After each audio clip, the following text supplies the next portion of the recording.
Bismillahirrahmanirrahim. Assalamualaikum warahmatullahi wabarakatuh. Baiklah, sebelumnya izin memperkenalkan diri. Perkenalkan, nama saya Indah Rahayu. Saya dari Prodi PGSD Universitas Lampung, kelas semester 3C. Baik, di sini saya akan menjelaskan mengenai pembentukan undang-undang dan pengembangan Undang-Undang 1945. Di sini saya akan menjelaskan mengenai sejarah awal Undang-Undang 1945. Badan Penyelidik Usaha Persiapan Kemerdekaan Indonesia atau BPPKI dibentuk pada 29 April 1945 yang merupakan badan penyusun rancangan Undang-Undang 1945. Pada masa sidang pertama berlangsung mulai pada 28 Mei hingga 1 Juni 1945, Insinyur Soekarno menyampaikan gagasan tentang dasar negara yang diberi nama dengan Pancasila. Pada 22 Juni 1945, 38 anggota BPUPKI membentuk Panitia 9 untuk merancang Piagam Jakarta yang akan menjadi naskah pembukaan Undang-Undang 1945. Setelah dihilangkannya anak kalimat dengan kewajiban menjalankan syariah Islam bagi pemeluknya, maka naskah Piagam Jakarta menjadi naskah pembukaan Undang-Undang 1945. Disahkan pada 18 Agustus 1945 oleh Panitia Persiapan Kemerdekaan Indonesia atau PPKI. Pada 29 Agustus 1945, pengesahan Undang-Undang 1945 dikukuhkan oleh Komite Nasional Indonesia Pusat. Naskah rancangan Undang-Undang 1945 disusun pada masa sidang Ketua Badan Penyelidik Usaha Persiapan Kemerdekaan Indonesia atau BPUPKI. Pada sidang kedua pada 10-17 Juli 1945 dan pada 18 Agustus 1945, PPKI mengesahkan Undang-Undang 1945 sebagai Undang-Undang Dasar Republik Indonesia. Pembentukan Undang-Undang Dasar 1945. Undang-Undang Dasar 1945 Pasal 20 ayat 1 menyebutkan bahwa kekuasaan untuk membentuk undang-undang ada di Dewan Perwakilan Rakyat. Kemudian di pasal 20 ayat 2 disebutkan bahwa setiap rancangan undang-undang atau RUU dibahas oleh DPR bersama Presiden untuk mendapatkan persetujuan bersama. Nah, untuk proses pembentukan undang-undang diatur dalam Undang-Undang Nomor 20 Tahun 2011 tentang pembentukan peraturan perundang-undangan pasal 16 sampai 23, pasal 43 sampai 51 dan pasal 65 sampai 74. Nah, berdasarkan ketentuan tersebut, seperti inilah proses pembentukan undang-undang. Baiklah, yang pertama, sebuah RUU bisa berasal dari Presiden, DPR, dan DPD. Yang kedua, RUU yang diajukan oleh Presiden disiapkan oleh Menteri atau pimpinan lembaga yang terkait. Dan yang ketiga yaitu, RUU kemudian dimasukkan ke dalam program legislasi nasional oleh Badan Legislasi DPR untuk jangka waktu 5 tahun. Dan yang keempat, RUU yang diajukan harus dilengkapi dengan naskah akademik kecuali untuk RUU Anggaran Pendapatan dan Belanja Negara atau APBN, RUU Penetapan Peraturan Pemerintah Pengganti Undang-Undang atau Perpu menjadi UU, serta RUU Pencabutan UU atau Pencabutan Perpu. Dan yang kelima yaitu pimpinan DPR mengumumkan adanya usulan RUU yang masuk dan membagikan ke seluruh anggota Dewan dalam sebuah rapat paripurna. Dan yang keenam yaitu di rapat paripurna berikutnya diputuskan apakah sebuah RUU disetujui dengan perubahan atau ditolak untuk pembahasan yang lebih lanjut. Yang ketujuh, jika disetujui untuk dibahas, RUU akan ditindaklanjuti dengan 2 tingkat pembicaraan.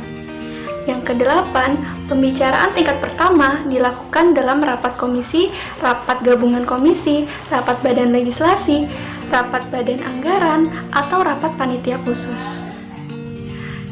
Yang kesembilan, pembicaraan tingkat 2 dilakukan di rapat paripurna yang berisi mengenai penyampaian laporan tentang proses, pendapatan mini fraksi, pendapatan mini DPD, dan hasil pembicaraan tingkat 1, pernyataan persetujuan atau penolakan dari tiap-tiap fraksi dan anggota secara lisan yang diminta oleh pimpinan rapat paripurna, dan pendapat akhir presiden yang disampaikan oleh menteri yang mewakilinya.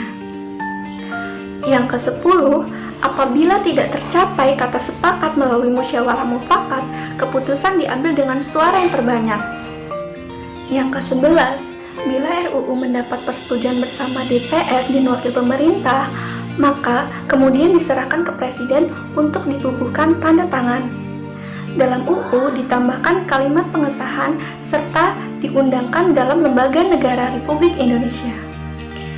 Dan yang terakhir yaitu, dalam hal RUU tidak ditandatangani oleh Presiden dalam waktu paling lama 30 hari terhitung sejak RUU disetujui bersama. RUU tersebut sah menjadi undang-undang dan wajib diundang. Kemudian di sini saya akan melanjutkan materi mengenai pengembangan Undang-Undang Dasar 1945. Yang pertama yaitu periode 18 Agustus 1945 sampai 27 Desember 1949, atau biasa disebut juga pada periode ini yaitu penetapan Undang-Undang Dasar 1945. Nah, pada saat itu, saat Republik Indonesia diproklamasikan pada tanggal 17 Agustus 1945, Republik ini belum mempunyai undang-undang. Nah, sehari kemudian, pada tanggal 18 Agustus 1945, rancangan undang-undang disahkan oleh PPKI sebagai Undang-Undang Dasar Republik Indonesia setelah mengalami beberapa proses. Yang kedua yaitu periode 27 Desember 1949 sampai 17 Agustus 1950, atau pada periode ini disebut dengan Penetapan Konstitusi Republik Indonesia Serikat.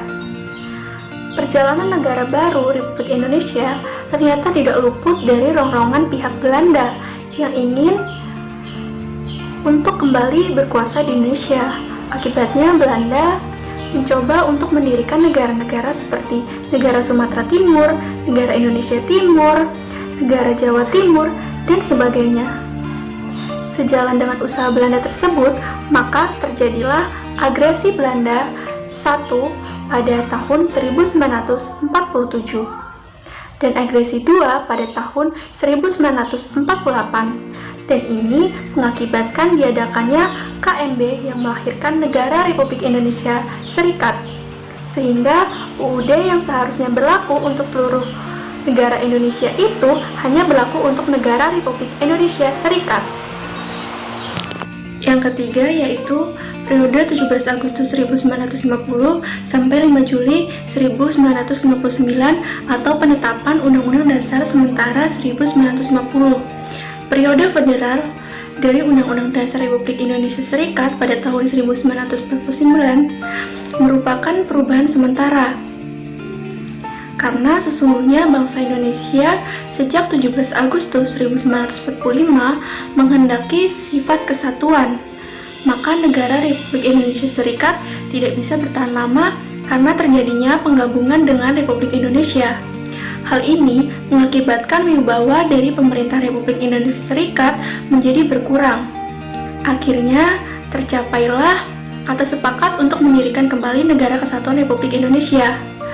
Bagi negara kesatuan yang akan didirikan, jelas perlu adanya suatu undang-undang dasar yang baru, dan itu dibentuklah suatu panitia bersama yang menyusun suatu rancangan undang-undang dasar yang kemudian disahkan pada tanggal 12 Agustus 1950 oleh Badan Pekerja Komite Nasional Pusat dan oleh Dewan Perwakilan Rakyat dan Senat Republik Indonesia Serikat pada tanggal 14 Agustus 1950.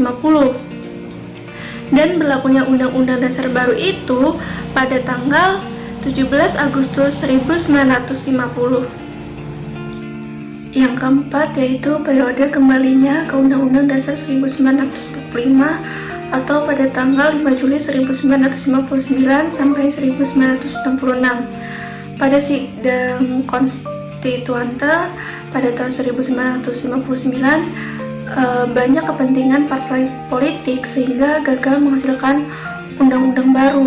Maka pada 5 Juli 1959, Presiden Soekarno mengeluarkan dekret presiden yang salah satu isinya memberlakukan kembali Undang-Undang Dasar 1945 sebagai Undang-Undang Dasar menggantikan Undang-Undang Dasar sementara 1950. Namun dalam pelaksanaannya ada dua penyimpangan Undang-Undang 1945, diantaranya yaitu Presiden mengangkat Ketua dan Wakil Ketua MPR atau DPR dan MA serta Wakil Ketua DPA menjadi Menteri Negara. Yang kedua yaitu MPRS menetapkan Soekarno sebagai Presiden seumur hidup. Kemudian yang kelima yaitu periode Undang-Undang 1945 atau masa Orde Baru pada tanggal 11 Maret 1966 sampai 21 Mei 1998. Pada masa Orde Baru, pemerintah menyatakan akan menjalankan Undang-Undang 1945 dan Pancasila secara murni dan konsekuen. Yang keenam yaitu periode 21 Mei 1998 sampai 19 Oktober 1999. Nah, pada masa ini dikenal dengan masa transisi, yaitu masa sejak Presiden Soeharto digantikan oleh B.J. Habibie sampai dengan lepasnya Provinsi Timur Timur dari NKRI. Yang ketujuh yaitu periode perubahan Undang-Undang 1945. Tujuan perubahan Undang-Undang 1945 adalah menyempurnakan aturan dasar seperti tatanan negara, kedaulatan rakyat, hak asasi manusia, pembagian kekuasaan, eksistensi negara demokrasi dan negara hukum. Perubahan Undang-Undang 1945 dengan kesepakatan diantaranya tidak mengubah pembukaan Undang-Undang 1945, tetap mempertahankan susunan ketatanegaraan kesatuan, serta mempertegas